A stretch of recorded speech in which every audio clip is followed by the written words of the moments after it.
This is the Retirement Solution Podcast with financial advisor Jon Hicks, founder of J. Hagan Capital. You have heard of market risk. You've probably heard of longevity risk, health risk, maybe even tax risk for retirement. But what about political risk?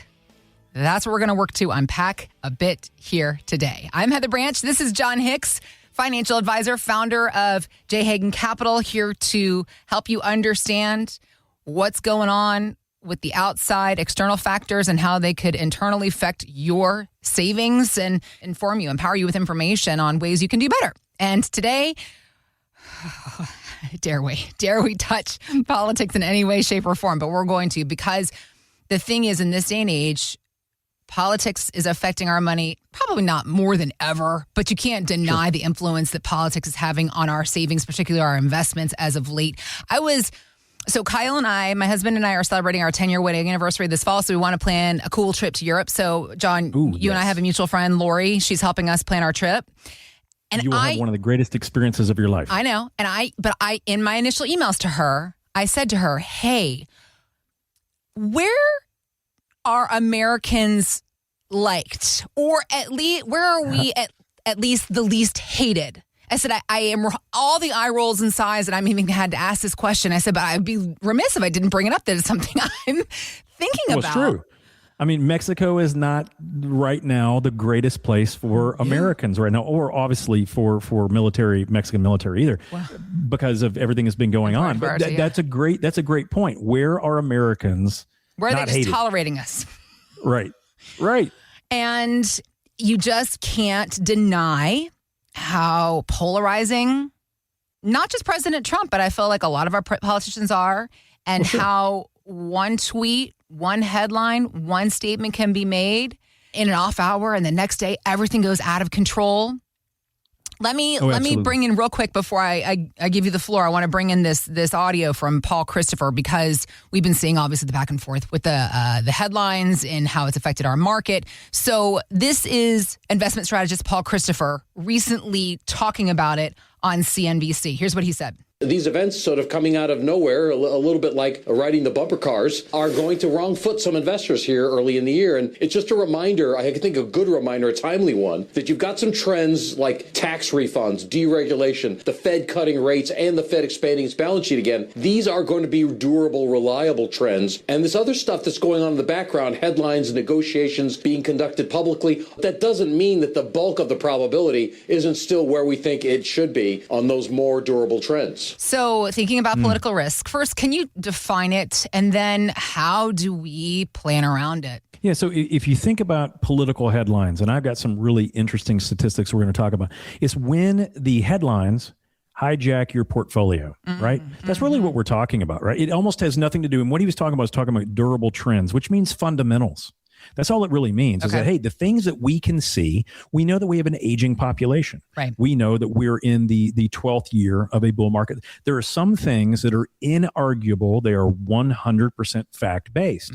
We know that tax rates are down now versus historically. These are things that we can really make good plans on. We can assume historically, we can make assumptions that allow us to set up not just our investment portfolios, but like in your exact situation, where should we go for our 10-year anniversary? Yeah. When should we go, right? All these types of things, because we can make assumptions based on basically these durable trends.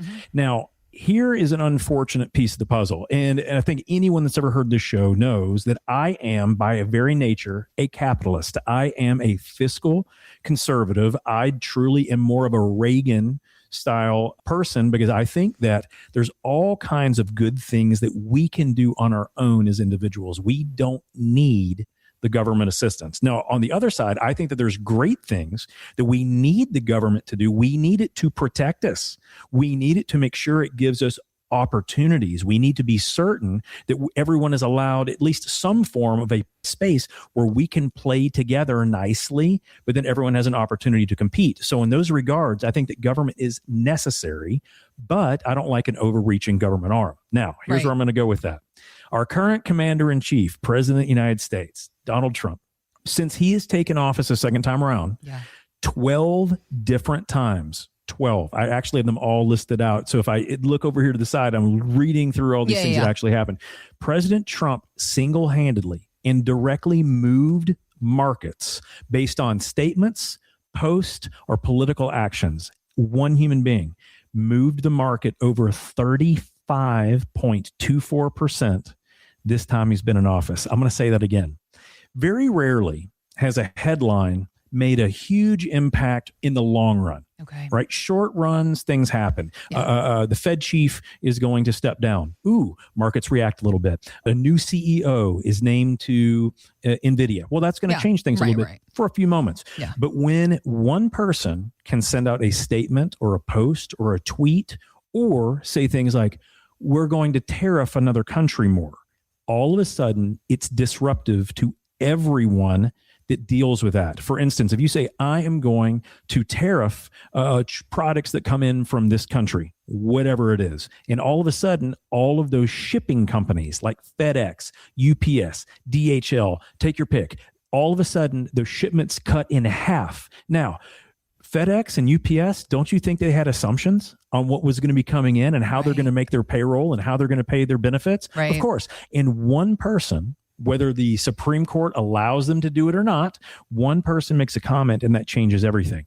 But there have been 12 times. The first was February 3rd of 2025, and that was when the tariff executive order was signed on Mexico. That by itself moved the market 1.8% in one news headline. So typically what I tell people is don't pay attention to the headlines. Right. Headlines aren't that big of but when one person can make a headline, then all of a sudden we have a disruptive financial system. 12 different times. One of the biggest ones is when he said China, he was going to retaliate with China and do 34% tariffs. Yeah. That one day, markets moved over 6% in one day. Now, let me ask you something.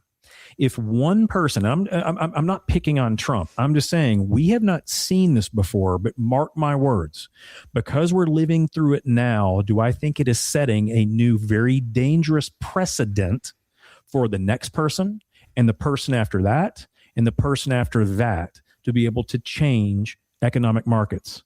I'm nervous because I don't want it to. Right. Even in the long run, if I am on the fiscal conservative side and I want the things that Trump is fighting for, even if I want that, as a capitalist, I hate the fact that he can completely manhandle or cause things to happen that can disrupt every one of our portfolios, right? Because they're things we can't control, things that we can't control. FedEx can't control those shipments. UPS can't control those shipments. All of a sudden, people in China are no longer shipping things, and all of a sudden, everyone falls apart. That is a problem. So when I'm looking at these types of things, I'm looking at these headlines and I'm thinking, can headlines really hijack our portfolio? Ladies and gentlemen, they can. They can be very devastating. So the question to ask ourselves is, how are we protected from headlines? Because what we've seen is all those 34% moves that went to the downside. Amazingly, one of the things that's also said about Trump is, he's out there quick to posture, but he chickens out. And he will retract it very quickly. What that creates is an unfortunate situation where because of one person's comment, the market falls off a cliff. And then he retracts that and the market responds violently up. What does this do? Almost every trade placed in the United States of America these days are done based on algorithms or formulas. It's trying just very simply to not put money in the wrong spot at the wrong time. I know they say you can't time markets, but you can decide if that extra value meal, if it's $5, you can decide to get 2 of them, or if it's $12, you can decide to get none of them, right? So that is the same thing as market timing. If the markets are acting weirdly for no reason and all of a sudden correct violently, it causes a lot of problems. As a matter of fact, going through these 12 isolated incidents where the president made a tweet, a post, a comment, or a political maneuvering based on finances, 35% downturn, what did that equate to? It had equated to $2.7 trillion of market losses over that period of time. Jeez. That can't be made up, right? Right. So when we're looking at these types of things, the fundamental thing to understand is we don't have control over those markets, but even those markets don't have control over those markets when we have someone that can do that kind of stuff. It's very, very uncomfortable for me. So it's forced me during this administration, it has forced me to go back and look at every assumption we use and how we build our clients' portfolios. How can we be certain that we truly have enough protection? How can we be certain that their income is going to last, even if we have volatility? How can we know that if they change tax rates, at least we're doing the best that we can do with what we're given? And how can we be certain if something happens to us that there's still those dollars left or those assets left to help a surviving spouse keep going, but hopefully give something to the next generation? Every one of those assumptions have been tested during this administration, and we have flown through easily for one simple reason. We do pay attention to the headlines, but we're looking for the opportunities to pounce on those things. For instance, when they changed the tax code last year, it created one of the best opportunities in 30 years of doing tax advantage strategies. Okay. We haven't seen that in a long time. For retirement specifically, or for just generally across the board? Across the board. Okay. For anyone that has any small business ownership, has any real estate. So if you just own your home, there are things that truly have gotten better for all kinds of people. Now what we're seeing is we're going to see a much higher standard deduction if you're 65 years or older going into retirement. These are great things. We have to take advantage of those. That is why our systems for retirement at J. Hagan Capital, this is why they work. It has nothing to do with the headlines. It has everything to do with we had the mechanics in place. We can't control what anyone tweets. We can't control how anyone intervenes. We can't control how anything happens, but we can be certain that we have enough protection to generate the income we need to last the retirement. All the rest of it, if you think about it, all the rest of it is tertiary. The main factors and the main points are how can you be certain you're not going to get broadsided or blindsided by a tweet that happens in the middle of the night? Well, that is why we typically need a plan that cooks that in. Okay. We want a stress test to say, what happens if interest rates do go way up? What happens if interest rates do go way down? What happens if they do increase tax rates? What happens if the market just has grown so much it can't maintain in this direction without taking a huge crash first? All those things are part of a stress test. So what I typically tell folks is, hey, historically, headlines don't mean that much. With this administration, I do feel that headlines are going to matter a lot if we don't have a properly designed plan. And that can cause people to fail. So the main thing is get the planning gear first. Understand where all of those landmines are in any kind of future tweet and make sure that you're protected from those. If you do that, not only will you have a great retirement, you're going to have a great normal day-to-day, even if you're in your 30s and 40s, because you won't be thinking about the stuff that you can't control. And we always talk about the idea of doing a stress test, doing a second opinion on our retirement savings. Up till recently, we've spoken to that in a sense of stress tests against longevity. If you live beyond the age of 95, stress tests against taxes, income.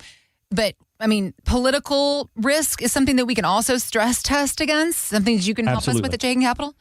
Absolutely. Okay. You can look at volatility. You can look at how much jangle is there in that up and down. If there's a tremendous amount of up and a tremendous amount of down, can you hedge that risk? Okay. Can you put guardrails? Can you put safety nets? And almost everyone can with market-based investments if they know how to do it correctly. But they don't need to do it until they have a plan that shows them they need to do it. And if they see that, you can't unsee it. It's really great getting second opinions when you can build a quality portfolio that doesn't matter who's in office. That's the point. But markets are moving more than we've seen in a long time. And we just want to make sure that our plan can, number one, work, but number two, can it be stress tested? Got it. Well, Jon and his team, they're here to help you with that. If you would like some help when it comes to all the stress that we need to actually enforce, in positive stress, put on our plan, our savings to ensure that they are going to withstand all different kinds of risks, including political risks. Jon and his team at J. Hagan Capital, they can help you get that kind of review on your savings. So reach out to us. RetirementSolutionShow.com is where you can do that, where you can start the conversation with Jon and his team when it comes to all the different risks that could be coming after your money. Well, here's your opportunity to build a moat around your house and work to better protect your hard-earned savings. Jon and his team want to help you with that. RetirementSolutionShow.com, or click on the links we've got posted in the show notes. Thanks for listening to the Retirement Solution Podcast with Jon Hicks. Begin the conversation about your savings plan with Jon and the team at J. Hagan Capital by visiting retirementsolutionradio.com. Be sure to listen to Jon's radio show, The Retirement Solution, Saturdays at 8 a.m. and Sundays at 9 a.m. on News Radio 840 WHAS. J. Hagan Capital Incorporated is not licensed in all 50 states. To find out if J. Hagan Capital Incorporated is licensed in your state, please call 502-690-5635. J. Hagan Capital Incorporated is not affiliated with nor endorsed by the Social Security Administration or any other government agency and does not provide legal or tax advice. By contacting us, you may be provided with information about insurance and annuity products offered through J. Hagan Capital, LLC, NPN number 1882794.